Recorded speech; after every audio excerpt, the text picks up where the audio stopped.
है। एक बाहरी संग, एक घर का संग और एक हमारे भीतर अंतःकरण के संग, 3 प्रकार संग। बाहरी संग है जो हम बाहर जाते हैं, बाहरी बहिर्मुख लोगों से मिलते हैं जुलते हैं, ये बाहरी संग। ये संग तो हम चाहे चेष्टा करके हम इससे निवृत्त हो सकते हैं, हम जाएंगे नहीं, किसी से मिलेंगे नहीं। हमारा घर के जो संग है इसको हम कैसे इससे निवृत्त हो जाएंगे? घर का संग माने उसका प्रेम, प्रीति, मोह, ममता, ये है सबसे खतरनाक संग। हमको पता भी नहीं चलने नहीं देगा। जो हमारा मन को स्नेह ममता में फंसा करके, हमारे भगवत चरण से मन को हटा करके संसार चक्र में खींचते खींचते ले जा रहा है, हमको पता भी चलने नहीं देता है। तुम्हारा मन को खींच के ले जा रहा है एक छोटा सा बच्चा और कोई तुम्हारे प्रेमी जन, है ना? तो बाहरी संग से खतरनाक है भीतरी संग, घर का संग। किंतु घर का संग इतना मीठा जहर है, ऊपर में खाने में मीठा लगता है। ऐसे sugar coated quinine, sugar coated है, ऊपर में खाओ तो मीठा लगता है, लेकिन इतना कड़वा है भीतर में, जो खाए नहीं तो शुगर कोटेड कर देता है। तो शुगर कोटेड क्विनाइन है, खाने में तो अच्छा लगता है लेकिन बहुत कड़वा है। तो हमारे घर के भीतरी संग जो है ना, हमारे स्त्री पुत्रों, परिवार, कुटुंबों, जिनके मोह में फंस करके हम भगवत चरण से हमारा मन हट गया है, हम लगाने में असमर्थ है, लगता ही नहीं। लगेगा कहां से? लगा हुआ है, लगा रहे हो, लगाने में तत्पर हो, तुम छोड़ने के लिए तैयार ही नहीं हो। तो भीतरी संग बाहरी संग उतना खतरनाक नहीं है, उससे खतरनाक है तुम्हारा घर का संग। वो क्या है? माया मोह। इससे बचोगे कैसे? तुमको समझने ही नहीं देगा जो तुम्हारा मन भगवत चरण से हटा करके ले जा रहा है संसार चक्र में।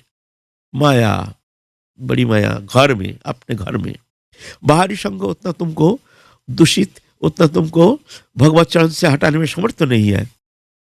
उससे भी और एक खतरनाक संग है, उससे भी और एक खतरनाक संग है। जानते हैं कहां है? अपने भीतर। दुस्संग कहिए कोई तब आत्मवंचना, कृष्ण भक्ति बिना अन्न कामना। बोलते सबसे बड़ा खतरनाक संग है तुम्हारे भीतर। बोले वो कैसे? बोले वो हम मन ही मन में भोग चिंतन करते हैं, मन ही मन में। तो संग दोष क्या करोगे? तुम्हारा मन ही तो संग दोष, तुम्हारे भीतर संग तो चल रहा है, कोई जानता नहीं है हमारा मन में हम क्या चिंतन कर रहे हैं, वो भोग चिंतन कर रहे हैं। तो बोलता है जिस संग दोष के कारण मन में हमारे भोग वृत्ति आकर के हमारे हृदय को दूषित कर देता है, वो संग तो हमारा चल रहा है। तो बाहरी संगों के क्या दोष लगा रहे हो? वो तो क्या करेगा, वो तो हो रहा, चल रहा है।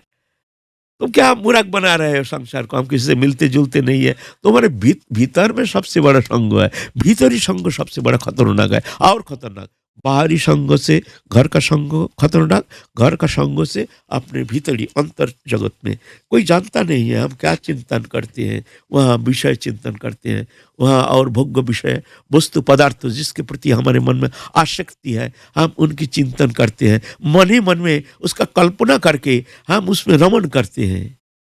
कोई जानता नहीं है। ये दोष नहीं है, ये कोई ऐसा ना समझे दोष है, ये अनादिकाल का स्वभाव है।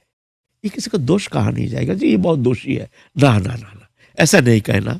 ये अनादिकाल का स्वभाव है। ये स्वभाव से मुक्त होने के लिए साधु संग, बिनु सत्संग न हरि कथा, तेह बिना मोह न भाग, मोह गए बिनु राम पद होय न दृढ़ अनुराग। इसीलिए सत्संग, महत्संग में रह करके फिर जाके इस विषय में धीरे धीरे तद विद्धि परिपातेन परिप्रश्न सेवया उपदीक्षन्ति ते गणं गणिन तत्वदर्शिना। प्रणिपात दंडवाद महत संग, लेकिन महत होना चाहिए। महत नहीं होने से काम थोड़ी चलेगा, जिसका तिसका संग करने से थोड़ी होगा। महत होना चाहिए, महत पुरुष जो पहुंचे हैं, जो भजन करते हैं, जिनके मन में भोग वासना नहीं, जो सर्वथा समस्त दोष मुक्त है, ऐसे संग फिर जाके उसके संग से तुम्हारे भीतर ये विवेक जागृति होगी, तो जाकर के होगा। नहीं तो जो ऐसे सत्संग नहीं करते हैं, स्वतंत्र रहते हैं, उसके लिए आगे बढ़ना बड़ा मुश्किल है। इसलिए संग दोष। इसलिए आप लोग ये नहीं समझना हम बाहर जाते नहीं, किसी का घर जाते नहीं, कहीं बैठते नहीं, कहीं छूते नहीं। हम तो संग दोष से बोले तुमको मूर्ख बना रहे हैं माया, तुम्हारे घर में ही सबसे बड़ा संग दोष हो रहा है। यहाँ से मुक्त होना पड़ेगा। हाँ, बच्चा को गोदी में लो, पोता को गोदी में लो, कोई दोष नहीं, लेकिन जानना ये तुम्हें धोखाबाज है। ये हमारा मन को ये भगवत चरण से हटाने में बहुत समर्थ है। खबरदार प्रेम नहीं करना, प्रेम करोगे तो फंस जाओगे, है ना। तो जित संग दोषा, संग दोष का कोई कहते हैं बाहरी संग, खबरदार ऐसा नहीं समझना। खतरनाक खतरनाक संग, सबसे बड़ा संग दोष है अपने भीतर।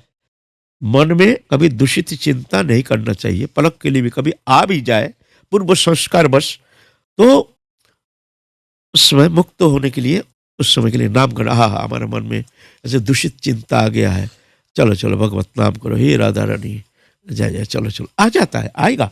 ये नहीं जो तुम नाम करोगे तुम्हारा मन में कभी दूषित चिंता आएगी नहीं ना, ये ऐसा संभव नहीं है। वो तो आएगा, लेकिन धीरे धीरे धीरे धीरे विवेक के द्वारा धीरे धीरे धीरे धीरे फिर मन निर्मल हो जाएगा, है ना। इस सबसे खतरनाक संग है ये अपने मन में जो हम चिंतन करते हैं भोग्य विषय वस्तु पदार्थ, और उसमें सुंदर रूप से सजा करके नाना रकम प्रक्रिया के द्वारा मन ही मन में रमन करते हैं। मन ही मन में कोई जानता नहीं है, अपने आप को धोखा दे रहे हैं है ना। तो निर्माण मोहाजित संग दोषा, ये संग दोष ख्याल रखना, ये नहीं बाहरी लोगों से हम मिलते नहीं, कुछ नहीं होता है उसमें। अध्यात्म नित्य, हर समय भगवत चिंतन ध्यान धारणा अनुशीलन। विनिवृत्त कामा, जिसका समस्त कामना निवृत्त हो गया है, कोई कामना नहीं, भगवत चरण छोड़ करके, राधा रानी के प्रेम प्राप्ति छोड़ करके, दृश्यमान जागतिक कोई वस्तु पदार्थ, देहोदयी कोई भी वस्तु पदार्थ के प्रति किंचित मात्र आसक्ति नहीं रहना, इसको कहते हैं निवृत्ति, विनिवृत्त कामा। निर्माण मोहाजित संग दोषा, अध्यात्म नित्य विनिवृत्त कामा।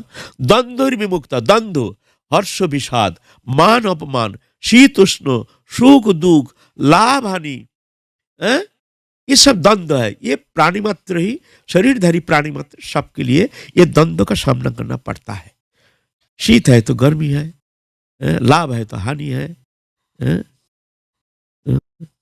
हर्ष है तो विषाद है, मान है तो अपमान है, ये द्वंद्व है।